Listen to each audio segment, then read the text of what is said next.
Hey guys, it's been a minute since I posted on this channel, so today I just want to pop on, drop some value. I've been working on a lot of things behind the scenes, and I just got moved into a brand new place, so I'm super excited. Let's just say that, to say the least, for Metrix V4 and all things Metrix come the next couple months.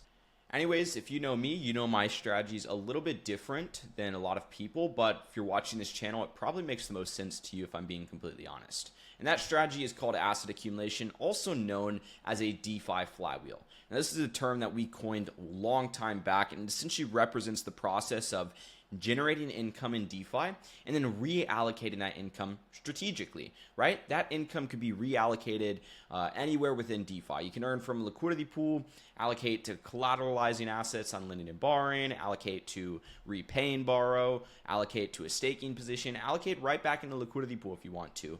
But ultimately, the goal is to create a portfolio that consistently compounds actual assets. So if you got 1 Ethereum, we want to help you have 1.1, 1.2, 1.3, so on and so forth, basically. We're not looking at it in terms of dollar value. The reason why is because we focus on assets that we believe in. It's the only way that it works, right? I believe in ETH. I believe in Bitcoin. I know they're not going to go up right now, but I know over the long term they're going to do pretty damn well. So I want to accumulate more of those while I can. So taking a look over at Aave, you can see I have 57K collateralized, 20K borrowed basically. Now what exactly is happening here? Well, this 20K that I borrowed, I stuck into 4 separate strategies, and then I added an additional 2K of my own capital to reinforce these strategies. The first one that we're going to be taking a look at is wrapped Bitcoin to USDC.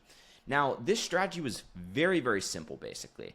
I opened up a range of 79K, basically 80, to 108K, basically, right? Very, very broad range. This returned about 25% APR, so while I was in the position. And basically the goal was we started with 50-50 assets. If the market go up, we sell Bitcoin, we repay the loan because we have a little bit of profit, right?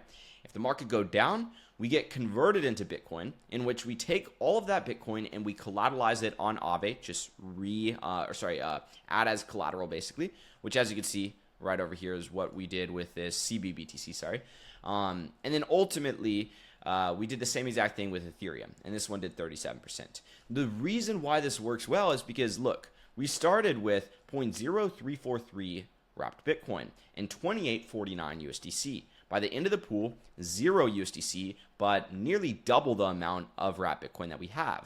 So if we hold this wrapped Bitcoin to our initial entry price, which was around 92K, as you can see over here, we are going to have a total of $6,200.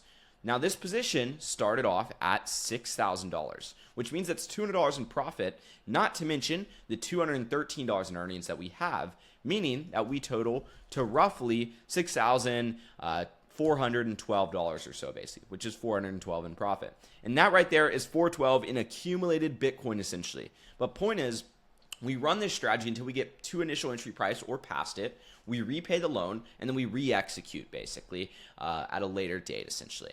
We did the same thing with Ethereum, as you can see over here. Started with 1.01 Ethereum and 2817 USDC. We nearly doubled the amount of Ethereum we had and eradicated all of our USDC. And as you can see over here, 2817 USDC was converted to 0.985 Ethereum at an average price of 2858 USDC per Ethereum. Now, if we hold that initial Ethereum to our initial entry price, which was about $31.39, as you can see over here, we will have $6,273. And then when we add the $288 in earnings that we have, you can see we'll have a $562 profit right there, because this position also started with $6,000. And again, what did we do? We took that Ethereum in the meantime, same thing with the CBBTC, and we put it up as collateral. Now, I purposefully have my wrapped Bitcoin and CBBTC along with my wrapped EtherFi Ethereum and wrapped staked Ethereum separate. The reason why is because I want to be able to visualize this very, very easily. The CBBTC is the money from this position basically in any position that I use borrowed capital from. The wrapped staked ETH, same exact thing. Whereas EtherFi ETH and wrapped Bitcoin, those are my initial assets that I just was holding basically, that I collateralized on Aave to run this strategy. So again, we are at the point in time where we hold these assets to their initial entry prices, and then once we get back up there, we repay the debt, and then from there, we re-execute the strategy at a better price. Now, another strategy that we're executing in conjunction with this because obviously I only showed you $12,000. We still got another 10 grand because remember I had a 2K on my own capital, is over on GMX.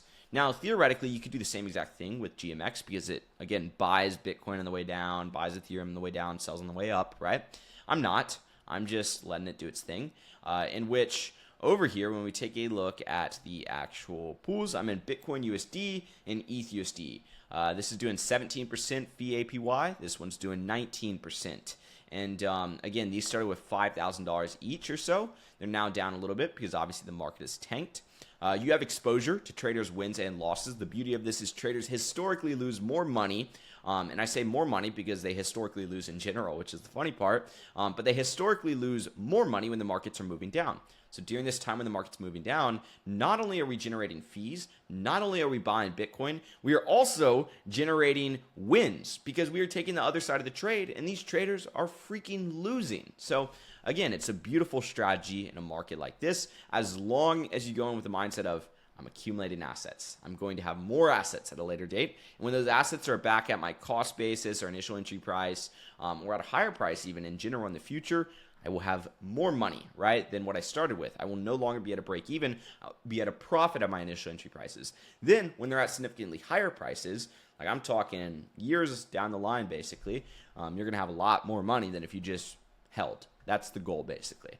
But as you can see, this is kind of the flywheel that we're executing with Aave right now. A lot of our members over at Builder Wealth are doing this. A lot of our subscribers at Metrix Finance are also executing a very, very similar strategy. We'll be able to analyze the data to see what works best.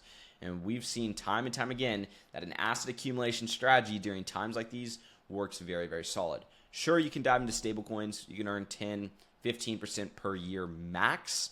And that's if you're taking risk with stablecoins, which we saw how UST panned out. Sure, you can dive into hedged LPs. Maybe you generate 30, 40% max. Once again, taking risks, still exposed to the market because you can't perfectly hedge it.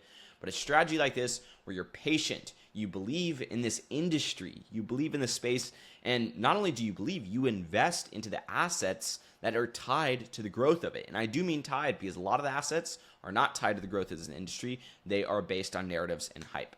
So with that being said, hopefully you guys found some value in today's video. If you did, drop a like, subscribe, notifications turned on. Let me know if you want more consistent content on this channel. And if you do, let me know what type of videos down below in the comment section. I'm going to try to do more of just these Loom style videos. I know you guys like them, where I just pop on here and share some strategies. And yeah, you can use Metrix Finance. You don't have to. It's a great tool. We're building some great stuff. There's also a free version. So I'll see you guys later. Peace out.